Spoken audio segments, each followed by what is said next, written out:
सत्सा मित्रांनो, मी अर्चना अल्बर्ट. तर माझ्या नवीन व्हिडिओमध्ये तुमचं स्वागत आहे. तर पहा सकाळच्या पारी किती मस्त पक्षी बसले होते.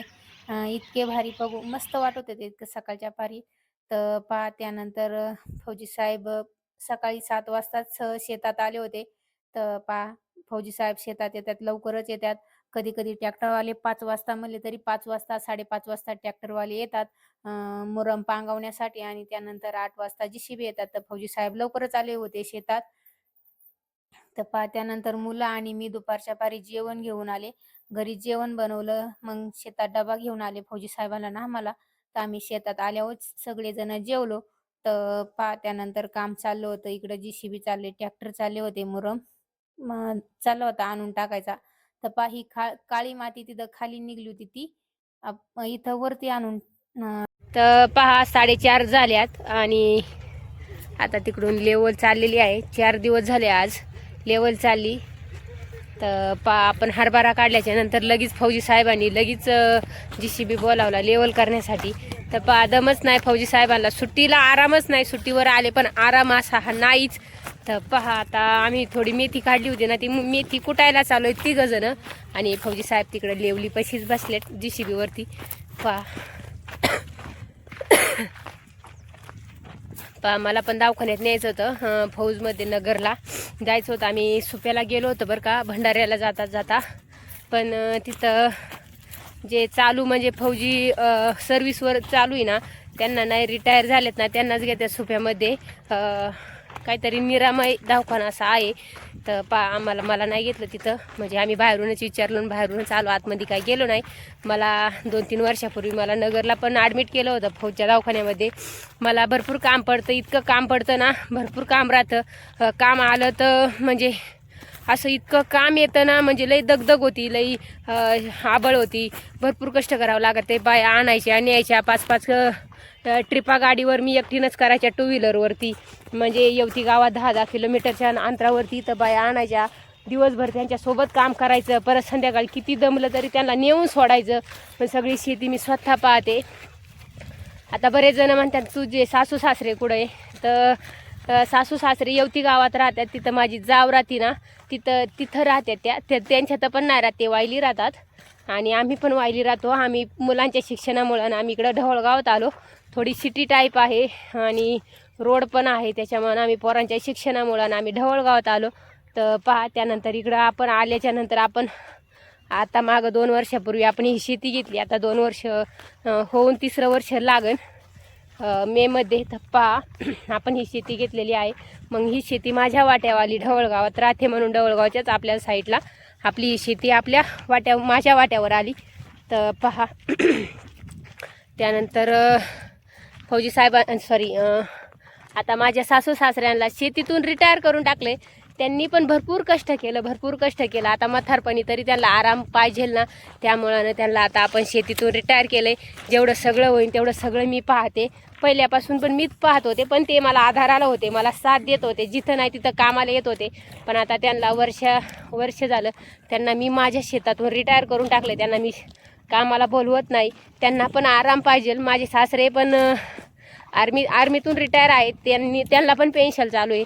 माझा मोठा भाई आहे, ते पण आर्मीत आहे, आणि माझे मिस्टर आहे ते पण आर्मीत आहे. तर आमची सगळी आर्मी फॅमिली आहे, त्यामुळं शेती सगळं आम्हालाच करावं लागते, बायांनाच करावं लागते. तर पण माझ्या म्हणजे मी भरपूर कष्ट करते शेतात. आपण पडीक नाही पाडत, म्हणून आपण शेतीत मी भरपूर कष्ट करत आहे. म्हणून माझं थोडं तब्येत भरपूर प्रमाणात खराब राहत आहे. तर हे होट उकलल्यात ना, मला रक्त कमी पडलं शरीरातून, आतूनच होट असे उकलल्यात. उन्हाळ्याच्या दिवसात होट उकलल्यात. मला रक्त भरपूर प्रमाणात कमी झाले, दवाखान्यात जायचं. पण आता काय फौजी साहेबांना आले तसे आम्ही दिल्लीला पण मी दिल्लीला गेले. फौजी साहेब आफ्रिकेवरून आलते ना, मग मला तिकडं बोलवलं होतं. मग मी तिकडं आम्ही फिरून आलो, दिल्लीवरून हरियाणावरून, म्हणजे असं भरपूर फिरून आलो. तिथं इंडिया गेट बघून आलो, म्हणजे असं फिरून आले. तिथून आल्याच्या नंतर जे काम चालू झालं ते अजूनही बंद नाही. आता फौजी साहेबांना भरपूर दिवस झाले असेल, मला वाटतंय हा आता महिनाच होता आला. 5-6 तारखेला फौजी साहेबांनी सुट्टी घेतली ना, आता 4-5 तारीखच आहे. तर असं भरपूर कष्ट झालं. फौजी साहेब जसे आले का दुसऱ्या दिवशी आल्या लगेच शेतात आले, लगेच हरभरा चालू केला. हरभरा 15 दिवस गेला. त्यानंतर ठिबक गोळा करायला 2 दिवस गेले. आम्ही ढवळपुरी आश्रमला भंडाऱ्याला पण 2 दिवस गेलो. असे मिळून आमचे भरपूर म्हणजे कष्टच चालू आहे जसे आले तसे. तर त्यानंतर हरभरा काढला चांगला. 8-15 दिवस हरभरा काढणं गेलं आणि त्यानंतर 2-3 दिवस एक दिवस हरभरा म्हणजे 2 दिवस हरभरा केला. त्यानंतर हरभरा झाल्याच्या नंतर विकून आलो, लगेच लेवल चालू केली. तर चौथा दिवस आहे लेवल करण्याचा. आणि आणि त्यानंतर मला दवाखान्यात जायला काय आम्हाला टाईमच भेटला नाही. फौजी साहेब म्हणले तुला दवाखान्यात न्यायचं आहे. तर आता आम्ही तिथून आलो लेवलीपासून इकडं. आणि आता कुटायची मेथी. हे बाळा इकडं उडत इकडं दाणे उडून नका देऊ.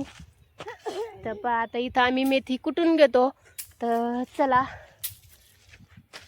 त्यानंतर मग घरी जायचं. मेथी कुटल्याच्या नंतर आम्हाला तिघांना खाली दगड गोळा करायला जायचं. दगडाची पण मशीन लावायची आहे. तर कामच बंद नाही. असं शेती करणं म्हणजे कामच बंद नाही. सगळं दोघांच्या जीवावर आहे. फौजी साहेब सुट्टीवर आले का त्यांना लगेच मग काम पडतं. आणि मी तर इतर वेळी सगळं मीच पाहत असते. त्यांना पण आता मी एकटी स्वतः करते. त्याच्यामुळे फौजी साहेबांना भरपूर कष्ट पडतं घरी आल्यावरती. कसे लोकांचे सासू सासरे आई वडील असतात म्हणजे जोडीदार त्यांना, तसं आमचं आता सगळं वायली झालो आहे म्हणून आपल्याला सगळं मलाच पाहावं लागतंय. तर चल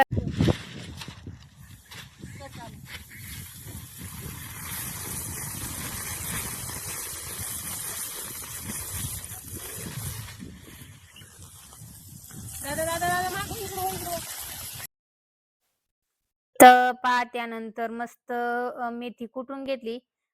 मेथीनं पण कागद तिकडं आथर तर त्यानंतर घेतली मेथी कुटून.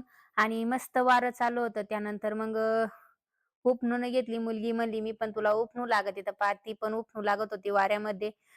तर 2 किलोला मेथी 8 किलो झाली असं 7-8 किलो तरी होईल. तर मस्त इतका खमंग वास येतोय गावरान मेथीचा. 2 किलो बी टाकलं होतं. तर 2 किलोच्या जागी आपल्याला दुप्पट तिप्पट पटीनं आपल्याला मेथी दिली. तर किती नाही म्हणलं तरी 7-8 किलोची मेथी होईल. तर किती मस्त कलर आहे मेथीचा. आणि वास पण भरपूर भारी येतोय. आणि मला एवढी सर्दी असून मला इतका भारी वास येतोय म्हणजे कडू कडू मस्त वास येतोय मेथीचा. तर थोडी राहिली होती ते पण कुटायचं काम चालू होतं. आणि दिवस पण भरपूर मावळलेला होता. फौजी साहेबांचं तिकडं JCB ला पण लाईट लागली होती म्हणजे एवढा अंधार वाटत होता. तर फोनमध्ये नव्हता अंधार वाटत, पण थोडा थोडा भरपूर प्रमाणात अंधार झाल्यावानी वाटत होता. तर त्यानंतर आपण घरी गेल्याच्या नंतर फौजी साहेबांनी म्हणजे किती दमलं तरी फौजी साहेबांना आमची फरमाईश होती की फौजी साहेबांना म्हणलं आज तुम्ही तुमच्या हाताने आम्हाला नूडल्स करून घाला. तर फौजी साहेबांच्या हाताला लय मस्त टेस्ट आहे. तर फौजी साहेब आल्याच्या नंतर आम्हाला असा म्हणजे चाना चुना करून घालत असतात. तर मस्त सगळं चाउमीनचा मसाला फौजी साहेबांनी कापून बिपून कोबी, आलं, लसूण, मिरच्या आणि नूडल्स पण शिजवून ठेवले होते. तर आता फौजी साहेब त्याला नंतर तडका मारणार आहे. तर चला तुम्हाला तर दिवसभर लेवलचं काम चालू होतं तिकडं होते आम्ही सगळेजण. आता फौजी साहेब संध्याकाळच्या बारी आमची फरमाईश आहे आणि मुलांची आणि माझी फरमाईश आहे की आज चाऊमिन करा. नाही प्रत्येक सुट्टीला आम्हाला फौजी साहेब आल्या भरपूर प्रकारचे पदार्थ खाऊ घालतात. पण ह्या सुट्टीला बिलकुलही जमलं नाही. तरी पण एवढे दमले तरी त्यांना आम्ही संध्याकाळी हे करायला सांगितलं आहे. तर फौजी साहेब आले का आमची मजा वेगळीच असती.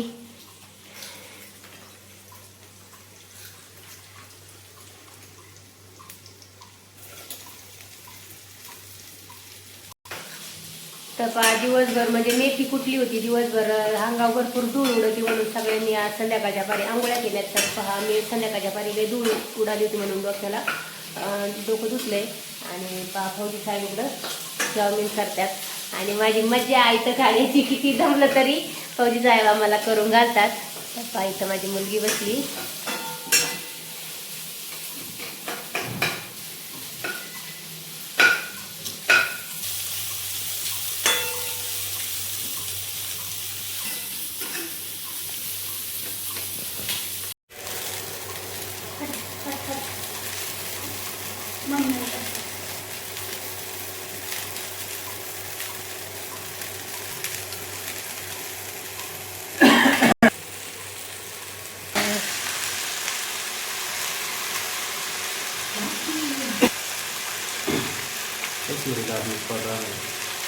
आणू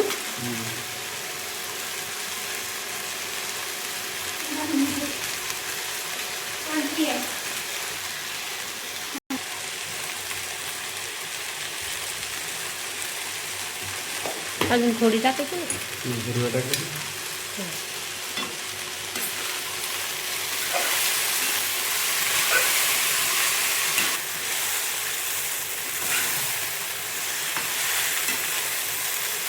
भात आणलं इथं चांगलीच खायला आणि आपलं चिचेचं पाणी आहे.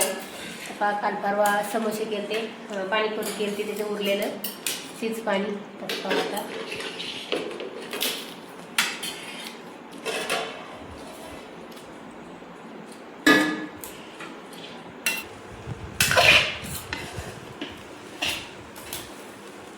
टाका वेट नाही होत आम्हाला. ही काय घ्यायची त्या दांड्यात पाणी सुटलं. मग पप्पाच्या हाताचं काय हे खायचं म्हणलं की वेगळंच ते. आमचं सगळेच आहे. पप्पा आले हे करायची, पप्पा आले ते करायची. ते काटे चमचे उडे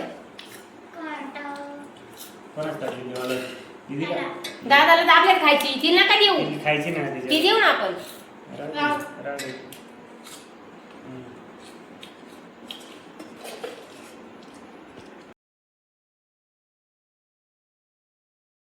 पहा मस्त वाणी आणले काट्याचे चमचे आणि इतका टेस्टी झालं होतं, नादच खुळा झाला होता.